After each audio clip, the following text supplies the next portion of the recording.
அபி உஷா வா. நீ தான் இந்த கம்பெனிக்கு முதலாளி, நீ போய் எடுத்து போ போ. நோ ஆர்குமெண்ட்ஸ், போ. நல்ல நேரம் போயிட்டு இருக்கு.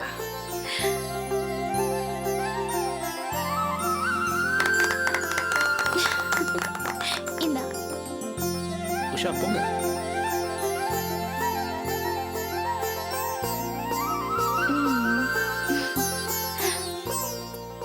Very good. என்னங்க தோல்ஸ்?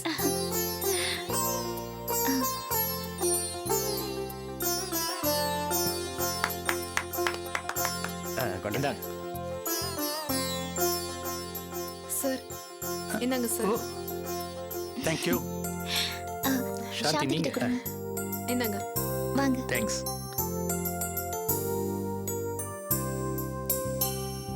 ஆண்டி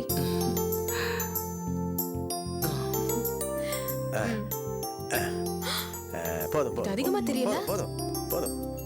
சாந்தி இதா. Thank you. அபி அபி நீ எடுத்துக்கோ. சார் என்னப்பா தோல்ஸ், நீயே எடுத்துட்டு வந்துட்ட? பியூன் யாரும் இல்லையா? இன்னைக்கு தானே கம்பெனி ஆரம்பிச்சிருக்கோம். எல்லா வேலையும் நாங்க தான் செய்யணும். Very nice. எடுத்துக்கங்க So sir. one more sweet. போறோம் உஷா. இந்தாங்கம்மா. வேண்டாங்க. பரவாயில்லையா? சாப்பிடுங்க. இந்தாங்க. கொடுங்க. சரி. சாப்பிடு. சாப்பிடு பாப்பா. தேங்க்ஸ். இன்னொரு ஸ்வீட் சாப்பிடுறியா? தொல்காப்பியன், அப்ப நான் கிளம்புறேன். வாங்க sir. All the best. Thank you sir. இன்னும் கொஞ்சம் நேரம் இருந்துட்டு போங்க சார். ஏன் இல்ல உடனே உஷா. கிளம்புறீங்க? ஆமா சார், சாப்பிட்டுட்டு போங்க சார். எனக்கு மெடிக்கல் செக்கப் இருக்குமா, இன்னும் நான் வந்து சாப்பிடுறேன். ஓகே. All the best. நான் வரேன். Thank you Thank you, for sir. coming, sir. வரேன்மா. ரொம்ப சந்தோஷம். ஹரே கிருஷ்ணன்.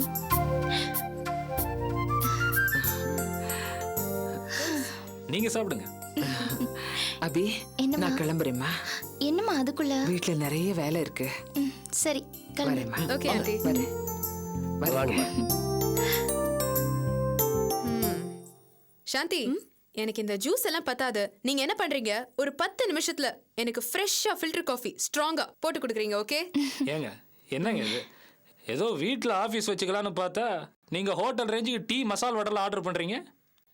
தோல்ஸ், காஃபி போடுறது என்ன சாதாரண விஷயமா? விவரம் தெரியாம பேசாதீங்க. முந்தா நாள் வரைக்கும் அபியும் காஃபி தான் போட்டுக்கிட்டு இருந்தா. ஆதித்யாவுக்கு காஃபி போட்டு இன்னைக்கு பாருங்க ஒரு கம்பெனிக்கு எம்டி ஆயிட்டாங்க. அதே மாதிரி இன்னைக்கு எனக்கு ஸ்ட்ராங்கா ஃபில்டர் காஃபி போட்டு கொடுக்க போற சாந்தி நாளைக்கே ஒரு கம்பெனிக்கு முதலாளி ஆனாலும் ஆகலாம்ல? ஏய், உஷா எதுக்கு அவங்கள வம்பு கிழக்குற? சும்மா இரு. சும்மா ரபி, அவங்களே சீரியஸா எடுத்துக்கல. என்ன சாந்தி, ஸ்ட்ராங் காஃபி ஓகேவா? சரி வாங்க சார் எல்லாரும் உள்ள ஓகே போங்க. தானே? சுட சுட ஒரு 4 வடை சுட்டு கொண்டாங்கம்மா. ரொம்ப நாளாச்சு வடை சாப்பிட்டு. சாந்தி எனக்கு வடை சூட காஃபியோட. வாங்க சார் வாங்க. சரி வா அப்படி டிராயிங்ஸ் பார்க்கலாம். ஓகே.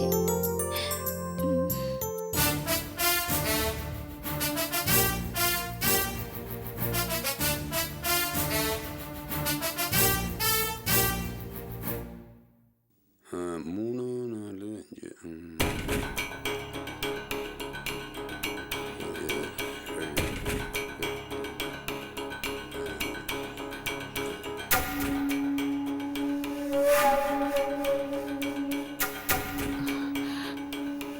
நல்லா பார்த்து சொல்லுங்க சாமி.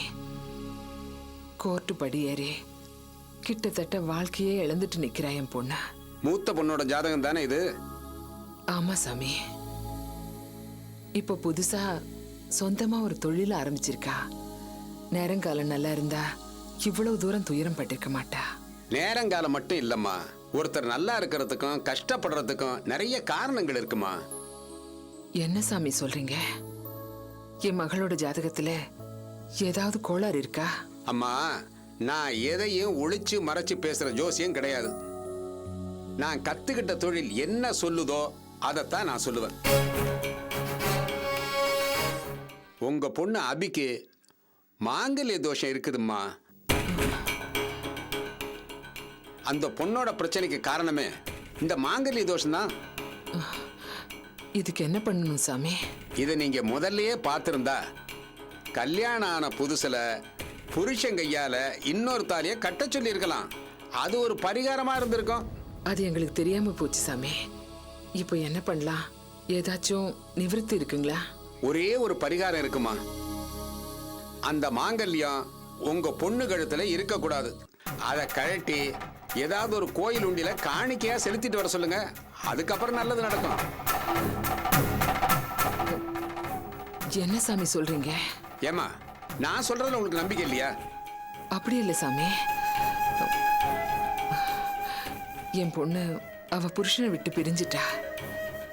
மாங்கல்யத்தை காணிக்கையா செலுத்தினா இதுக்கப்புறம் என்ன பெருசா நடந்துட்டு போகுது சாமி. உங்க பொண்ணுக்கு 2வது தாலி தாம்மா ராசி. அடுத்ததா ஒரு மாங்கல்யம் அவ கழுத்துல ஏறும். என்ன சாமி சொல்றீங்க? ஏம்மா அதிர்ச்சி அடைகிற?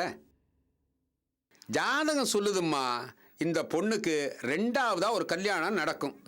2வதா இவ கழுத்துல ஏறுற மாங்கல்யம் தான் நிலைக்கும். ஆமா, நிலைச்சிட்டாலும். சாமி, நீங்க இந்த மாதிரி பேசலாமா? தப்பு இல்லையா சாமி? சரி எது தப்புதுன்னு நாம முடிவு பண்ண முடியாதும்மா. அந்த சக்தி நமக்கு கிடையாது. கடவுள் இவங்களுக்கு இதுதான் நடக்கணும்னு தீர்மானிச்சிருந்தா அதுதான் நடக்கும். நாம அதை ஏத்துக்கிட்டு தாம ஆகணும். கடவுளே, இது எப்படி சாமி? ஏம்மா, உங்க மருமகனுக்கு 2ஆம் கல்யாணம் நடக்கிறதா சொன்னீங்க. உங்க பொண்ணுக்கு அந்த மாதிரி நடக்க கூடாதா? வாய்ப்பு இல்லையா? இல்ல சாமி, இவ பொண்ணாச்சு சாமி.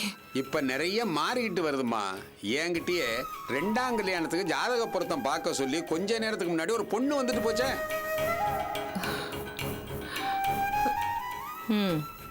அம்மா, அறுத்து கட்டுற வழக்கம் சில இடங்கள்ல இன்னும் இருக்குமா. அதுபடி பொண்ணு இன்னொரு கல்யாணம் பண்ணிக்கிறது நடக்கத்தாமா செய்யுது. அது தவிர இப்ப சமுதாயத்துல நிறைய மாற்றம்லாம் வருதுமா. ஆனா ஜோசியம் பார்க்கறது மட்டும் மாறாம நடக்குதுமா. இந்த பாருமா, உங்க பொண்ணோட முதல் கல்யாணம் முறிஞ்சு போச்சு இல்லையா? அந்த தாலியை உண்டியல்ல செலுத்துறதுல யாருக்கும் எந்த வருத்தமும் இருக்காது. அதனால நான் சொல்ற பரிகாரத்தை உடனே பண்ணுங்க. முதல்ல போய் தாலியை காணிக்கையா செலுத்த சொல்லி உங்க பொண்ணுகிட்ட சொல்லுங்க.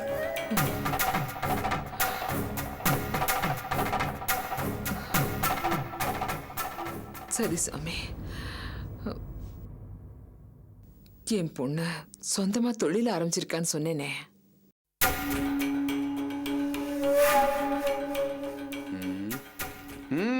அந்த தொழில் நல்லா வருமா. உங்க பொண்ணு அமோகமா வளரும். இனிமே தொழில் ரீதியா உங்க பொண்ணு தொட்டது எல்லாமே தொடங்க போகுது. தைரியமா பண்ண சொல்லுங்க. நிஜமாவா சாமி? ஆமாம்மா, ஜாதகத்துல 10வது இடம் தொழில் ஸ்தானம்.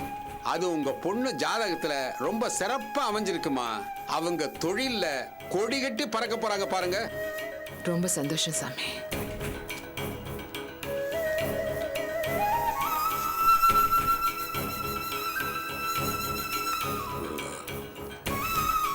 இந்தாங்கம்மா.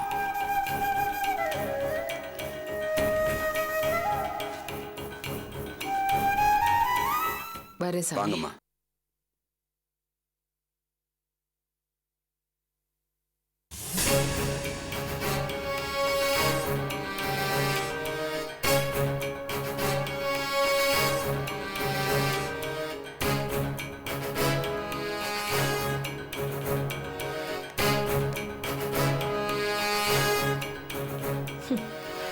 வாடி போற பாரு. வாங்கம்மா, ஆ. உட்காருங்க. சாமி, உங்ககிட்ட ஒரு விஷயம் கேட்கணும். தாராளமா கேளுங்க. என்ன கேட்கணுமோ பயப்படாம கேளுங்க. ஒரு சின்ன சந்தேகம். கேளுங்க. இப்ப வந்துட்டு போறாளே, அவ உங்ககிட்ட என்ன கேட்டா? அதேமா நீங்க கேக்குறீங்க. நீங்க தானே என்ன கேட்கணுமோ கேளுங்கன்னு சொன்னீங்க. நான் அந்த அர்த்தத்துல சொல்லலம்மா.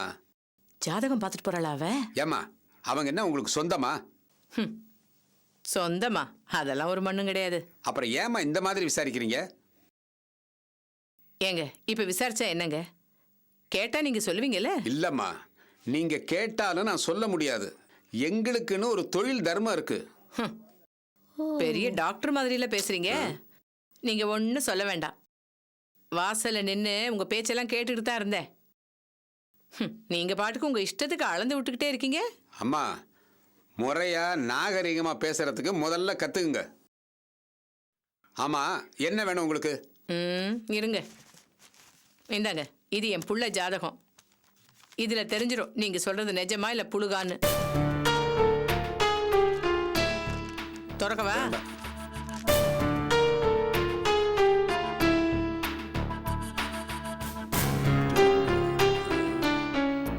அம்மா, இந்த ஜாதகனுக்கு கல்யாணம் ஆயாச்சு. ஆன கல்யாணம் பிரச்சனையில முடிஞ்சும் போச்சு. ரெண்டாவது கல்யாணம் நடக்கிறதுக்கு உண்டான அம்சமும் இருக்கு. அப்பா, ரெண்டாவது கல்யாணம் நல்லபடியா நடக்கும் இல்லையா? அதுல ஒண்ணும் பிரச்சனை இல்லையே. உங்க பையனுக்கு ரெண்டாவது கல்யாணம் நடந்தே ஆகணுங்கிறது விதி. அதை மாத்த முடியாது. நிச்சயமா நடந்துரும். வேற என்ன? வேற ஒண்ணும் இல்ல. நீங்க சொன்னதே ரொம்ப சந்தோஷமா இருக்கு. அது சரி, இந்த பில்லி சூனியெல்லாம் செய்வீங்களா? இந்த பாருமா, நான் இந்த தொழிலை நேர்மையா செய்யறவன். இந்த ஏமாத்து வேலை, பித்தலாட்டம் இதெல்லாம் நான் செய்ய மாட்டேன். உனக்கு தெரியாதுன்னு சொல்லி தொலையேன். அதுக்கு எதுக்கு போய் பித்தலாட்டங்கிற? என் கைவசம் பெரிய ஆளுங்கள்லாம் இருக்காங்க. சரி சரி, உன் பீஸ் எவ்வளோன்னு சொல்லு. பீஸ் எவ்வளோ? கொடுங்க. இரு தரேன்.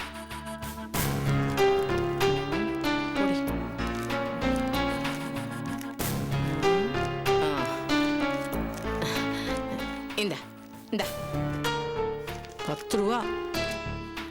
இந்தாங்க, கிளம்புங்க. கிளம்புறோம். அதை வாங்கிக்கடி. 10 ரூபாவே உனக்கு அதிகம். வந்து சேர்ந்துங்க பாரு.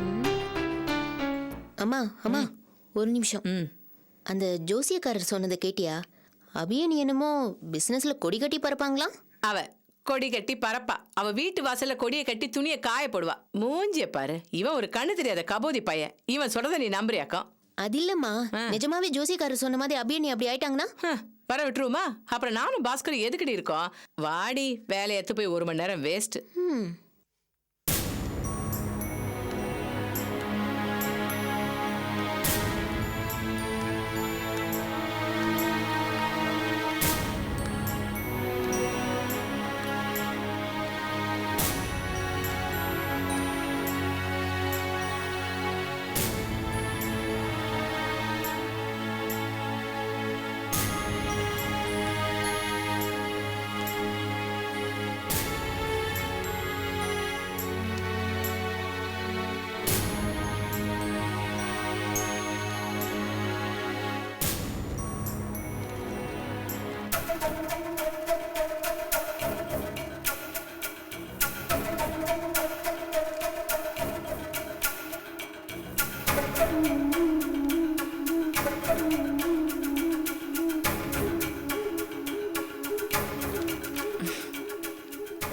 ஹலோ.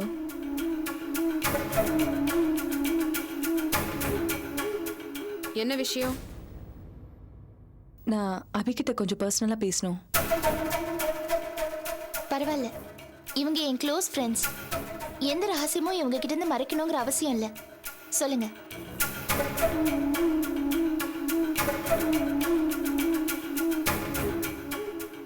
நீங்க எல்லாரும் என்ன தப்பா நினைச்சிட்டு இருக்கீங்க இல்லையா? ஆமாமா, ரொம்ப ரொம்ப தப்பா தான் நினைச்சிட்டு இருக்கோம். அதுலயும் நான் இருக்கேன் பாருங்க. உங்களை பார்த்தாலே எனக்கு உஷா, ப்ளீஸ் சொல்லுங்க, என்ன விஷயம்? சி அபி, நான் ஏற்கனவே டைவர்ஸ் ஆனவ. ஆனா இன்னைக்கு கூட நான் என் பழைய கணவரை மீட் பண்ணா கை குலுக்கிட்டு ஃப்ரெண்ட்ஸ் மாதிரி 10 நிமிஷம் பேசிட்டு தான் போவோம். இதெல்லாம் நான் ஏன் சொல்றேன்னா, லைஃப்ல சில உறவுகள் புதுசா ஏற்படுறதும் சில உறவுகள் விலகி போறதும் ரொம்ப சகஜமா நடக்கிற விஷயம்தான். அது புரிஞ்சுக்கவும் ஏத்துக்கவும் நாம பக்குவப்படணும். அதுதான் என்னோட விருப்பம். ஏன்னா நாம ஒன்றும் சின்ன குழந்தைகளோ படிக்காதவங்களோ கிடையாதே. ஓ, யூர் ரைட். சொல்லுங்க சொல்லுங்க. ஸோ நீங்க நடந்து போன சம்பவங்களை வச்சு என் மேல விரோதம் பாராட்டவோ என்ன ஒரு வில்லியா நினைக்கவோ வேண்டியதில்லைன்னு நான் நினைக்கிறேன். நாம ஃப்ரெண்ட்ஸா இருக்கலாம். ஏன் நீங்களும் பாஸ்கரும் ஃப்ரெண்ட்ஸா இருந்தா கூட நான் ஒன்றும் தப்பா எடுத்துக்க மாட்டேன். இத பாருங்க, நீங்க என்ன சொல்ல வந்தீங்களோ அதை முதல்ல சொல்லுங்க. ஓகே, விஷயத்துக்கு வரேன். உங்களோட ஃபைனான்ஷியல் ஸ்டேட்டஸ் எனக்கு நல்லா தெரியும். பாஸ்கரோட நடந்த கல்யாணத்துக்கு நீங்க உங்க சக்திக்கு மீறி செலவு பண்ணிருக்கீங்க. பாஸ்கர்கிட்ட எவ்வளோன்னு கேட்டேன். 2 லட்சம் செலவாயிருக்கும்னு சொன்னாரு. அலுமேலு ஆண்டி கூட உங்ககிட்ட வாங்கின பொருளெல்லாம் திருப்பி கொடுத்துட்டாங்கன்னு சொன்னாங்க. பாவம் நீங்க ஆஃபீஸ் லோன் போட்டிருப்பீங்க, லாஸ் ஆஃப் பே போட்டிருப்பீங்க. அதெல்லாம் யோசிச்சு கால்குலேட் பண்ணேன். பாஸ்கர் 2 லட்சம் தான் சொன்னாரு. ஆனா நான் உங்களுக்கு 5 லட்சம் தரேன்.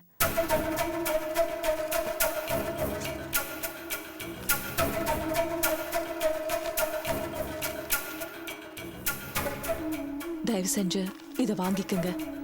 அப்பதான் என் மனசுல குற்ற உணர்வு இல்லாம என் வாழ்க்கைய தொடங்க முடியும். Very good. பாஸ்கருக்கு நீங்க ஏத்த ஜோடிதான். உலகத்துல பணம் மட்டும்தான் பெருசு அப்படின்னு அவர் நினைப்பாரு. பணத்தை வச்சுதான் உறவுகளையே அவர் மதிப்பாரு. பணம் சேர்க்க தெரியாததுனால பெத்த அப்பாவே மதிக்க தெரியாத மனுஷன் தானே அந்த பாஸ்கர். நீங்களும் எப்படிங்க கரெக்டா அந்த கூட்டத்துல வந்து சேர்ந்துட்டீங்க? பணத்தால எல்லா பழங்களையும் நிரப்பிட முடியும் அப்படின்னு நீங்க நினைச்சிட்டு இருக்கீங்களா? இந்த பணத்தை நான் வாங்கிக்கிட்டா உங்க குற்ற உணர்ச்சி எல்லாம் போயிடுமா? அது எப்படிங்க? நீங்க பண்ண தவறுகளை எல்லாம் இந்த பணத்தால சரி பண்ண முடியும்னு எப்படி உங்களால நம்ப முடியுது? அபி ப்ளீஸ், நான் ஆர்கியூ பண்றதுக்காக வரல. அடேங்கப்பா, அப்ப நீங்க இந்த 5 லட்சம் ரூபாய் செக்க கொடுப்பீங்க, அதை நான் ஆர்கியூ பண்ணாம சிரிச்சுட்டே வாங்கிக்கணும், அப்படிதானே? இது பாருங்க, பணம் எல்லாத்தையும் சரி பண்ணாது. அது மெட்டீரியலான விஷயம்.